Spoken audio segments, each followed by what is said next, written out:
Leyes de los gases. Bueno, son aquellas que van a relacionar las variables o las propiedades que de cierta manera van a describir un comportamiento de un gas en una determinada circunstancia. Es así que tenemos la presión, el volumen, la temperatura y la cantidad de gas. Vamos a hablar de la primera, que es la presión. La presión es la fuerza que van a ejercer las partículas al golpear las paredes del recipiente en el que se encuentran. Mientras mayor sea la fuerza de colisión, mayor va a ser la presión. Y viceversa, mientras menor sea la fuerza de colisión, menor va a ser la presión. El volumen. El volumen va a estar determinado por el tamaño del contenedor en el que se encuentra nuestro gas. Como sabemos, las moléculas de gas están tan separadas de que adaptan la forma desde el recipiente que los contiene, a diferencia del sólido. La temperatura. La temperatura va a estar relacionada con la energía cinética que van a tener nuestras partículas. Mientras más energía cinética tengan, más temperatura habrá. Y la cuarta y última, que es la cantidad de gas, es la cantidad de moléculas gaseosas que tenemos en nuestro contenedor. En la siguiente tabla vamos a relacionar la propiedad con la descripción y las principales unidades de medidas que manejamos. La presión, la fuerza que ejerce el gas contra las paredes de los contenedores, se va a medir en atmósferas, milímetros de mercurio, torricelis y pascal. El volumen, que es el espacio ocupado por el gas, va a estar medido por el litro por el mililitro. La temperatura va a ser la que determina la energía cinética y la velocidad de movimiento de las partículas, que lo vamos a medir en Celsius y en Kelvin cuando necesitamos hacer algún tipo de cálculos, hay que tenerlo en cuenta. Y la cantidad de moles, que es la cantidad de gas presente en un contenedor, lo vamos a medir por gramos o por moles, principalmente por moles.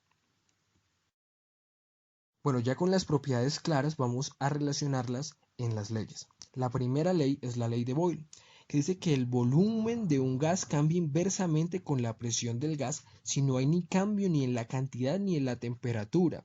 Eso significa que la presión aumenta y el volumen disminuye, y que la presión disminuye y el volumen aumenta. La siguiente ley es la ley de Charles. Nos dice que el volumen de un gas se relaciona directamente con su temperatura, cuando no vamos a cambiar ni la cantidad de moles ni la presión. Esto nos quiere decir que si la temperatura aumenta, el volumen del gas aumenta, que si la temperatura disminuye, el volumen disminuye.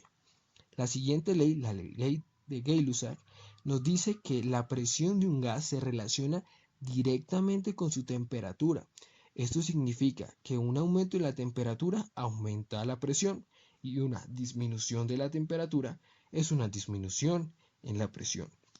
La siguiente ley, la ley de Avogadro, nos dice que el volumen de un gas se relaciona directamente con el número de moles del gas cuando la presión y la temperatura del gas no van a cambiar. Esto nos dice que si las moles del gas aumentan, el volumen va a aumentar. Y si las moles disminuyen, pues el volumen también va a disminuir. La siguiente ley es la ley de los gases ideales.